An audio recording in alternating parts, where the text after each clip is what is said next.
want to introduce to you is this idea of customer categorization. I touched on it briefly in that example of the difference between outside-in approaches and industrial age inside-out approaches. And what do I mean by customer categorization?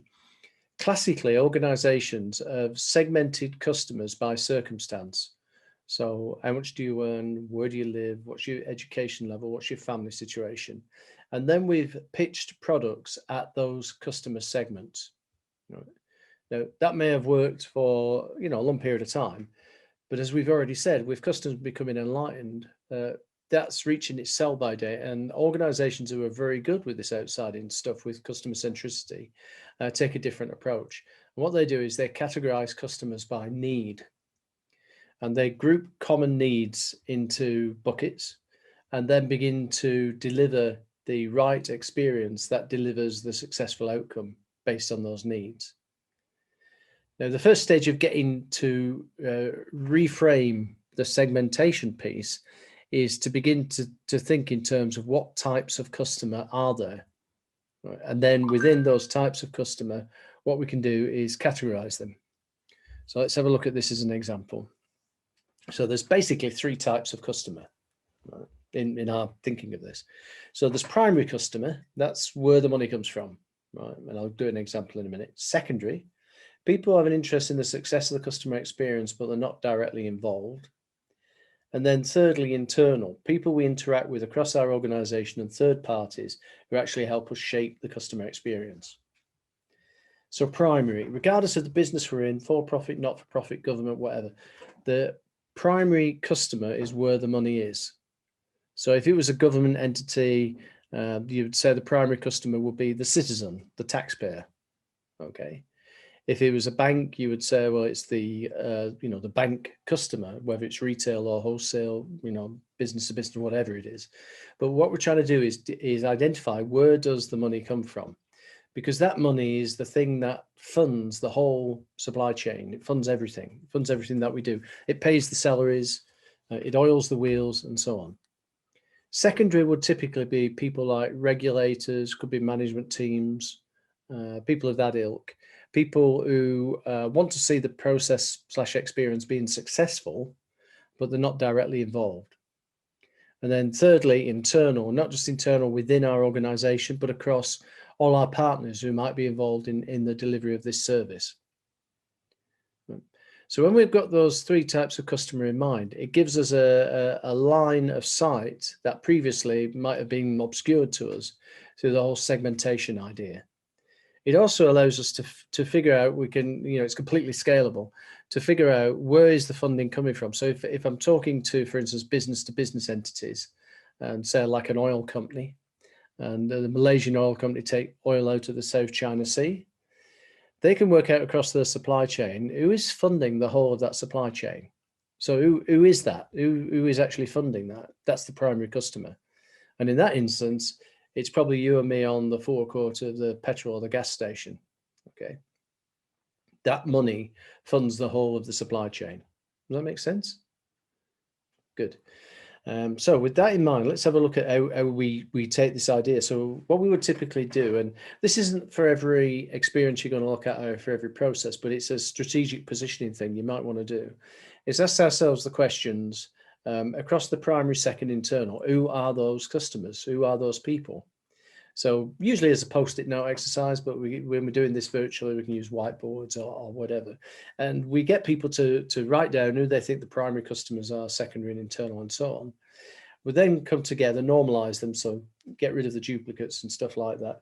And then what we want to do is prioritize them. There are just some customers who are more important than others. So you'll establish a criteria for importance. And then I like to break them down into VIPs, IPs, and LIPs. In other words, very important, important, and less important. That's not to say they're less important or not important. It's just that they're less important by a given criteria in each one of those types. So we'd end up with an assessment which you can then say, okay, out of each of those types, which is the most important customer? So if I was given carte blanche, a blank sheet of paper, and somebody sort of said, right, Steve, you go and fix whatever you need for us to get fixed in the organization. What what would inform me of where I wanted to go to first is who are the most important customers, right? And what are the experiences that give us the greatest opportunity? And that might mean the greatest opportunity in terms of those experiences are compromised, or we need to digitize them. We need to be doing something different than what we're doing at the moment. So I can establish line of sight. Fairly typically, you might already be presented with a problem, right? In which case, what you want to do is identify the customers that experience that issue, that challenge, that set of problems. And then accordingly, we'll then set about prioritizing the customers across primary, secondary, internal to the ones which are going to be involved in the resolution of that problem. It's a new experience. It's a re-engineered experience. It's a new IT system. It's a new set of digitization. It's AI. It's RPA. Whatever the type of thing that we might be moving towards is. So, okay, is that making sense? So this is customer categorization, categorizing customers by need, not by circumstance. So just by way of that example in Disney, where the needs of the young when we were two small kids were different to my needs, it's the same question, it's a different answer. So we can then begin to group these customers in this way. So I'll give you some examples. If we think of organizations like BMW, for instance, the automotive company, they've got 24 different primary customers. So examples would be, they've got two customer descriptions. One is for child, the other is dog. And you go, what? The dog's a customer? No, it's a category of customer is dog, right? And the needs of the dog category customer might be a larger size car with easy clean seats, with some segregation of the vehicle from the front to the back. Perhaps segregation is the wrong word to use, but some separation from the front to the back, okay? In the context of the child, it's not so dissimilar. They probably want easy clean seats, a larger car, but you probably, instead of separation, you probably want an entertainment system. So the needs overlap and are similar, but they allow them, give you a line of sight into specific needs of these certain categories of customer. Southwest Airlines in the States, they've got 8 primary customers. Emirates, the airline, have got 5. Right? So we begin to see the primary customer where the money comes from. We begin to see the experiences that those customers are involved with, and then we can begin to craft things to a different place. Now, as I say, you may only just do this assessment, once in a while. It's not necessary for every project, but one of the issues we find in traditional organizations is they'll frequently get themselves tied in knots because they'll start, instead of starting with the customer, they'll start with the process or the experience first that they're trying to fix. And without understanding what success looks like in terms of needs, you may be fixing something that doesn't deserve to exist. In fact, we can get really smart at doing dumb stuff. So this sort of asks the question, for any experience, who is the customer? And in terms of importance, what's the ranking of that in customer? Now, if you're just doing work internally within the organization and you focus on internal, say, departmental improvement, then of course your focus is going to be naturally on that internal thing. You won't necessarily need to have line of sight to a primary customer, but it would still exist. It would still be there. All right. Well, let me just skip up to the chat room. You get Shas, is this similar, because everybody could see it, is this similar to persona designs? It is in a way, but within those categories of customer that you would say, let's take BMW within the 24. Within that 24, you may have different persona. Within dog customer, we may have 3 different personas. So that's another level of drill down. Right? What we're trying to do is we're trying to characterize customers by need rather than circumstance. That's the sort of big learning. Whether is it B2C or B2B? Interesting question to ask there is the realization across customer experience progressively. Maturing organizations, say Amazon, for instance, 70% of their revenues come from B2B services. So Amazon Web Services, for instance. And Amazon will tell you they're not a B2B or a B2C, because in effect, what you've got with B2Bs is B2, B2, B2, B2, B2C, because it's the C, the primary customer, where the money's coming from.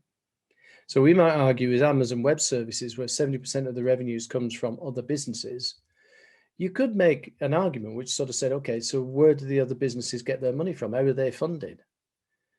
The importance of that is said with that Malaysian oil company. When we looked at, you know, the old-fashioned value chain, they were 10 steps away from the person at the gas station, at the petrol station, right? 10 steps.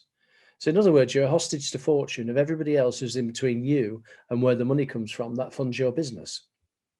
So the reality for them is that they've progressively partnered and improved the relationship so that they're now only 5 steps away if we were drawing the old classic supply chain, if we were doing it that way.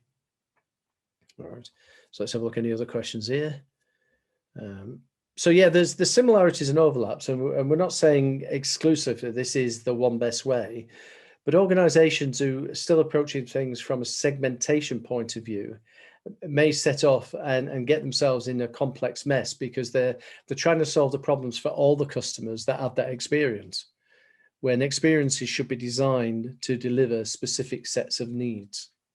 So this is that working backwards, outside in again. It's about changing the perspective.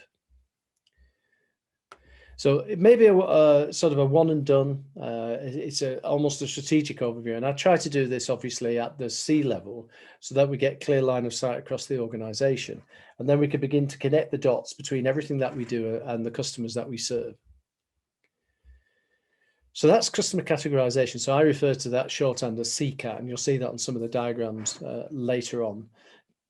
Would I use it in all circumstances? Well, if it's my first intervention with an organization, I want to understand how they think of customers. And if they're using customer segmentation, you might show them this. They go, yeah, we already do it like that. And then when you look under the covers, no, there's still, it's by where you live, it's by how much you earn, it's by your educational level. And whilst that can give you some perspective on customers, it's not good enough anymore for those organizations who truly want to be customer centric and be the sort of top performing organizations.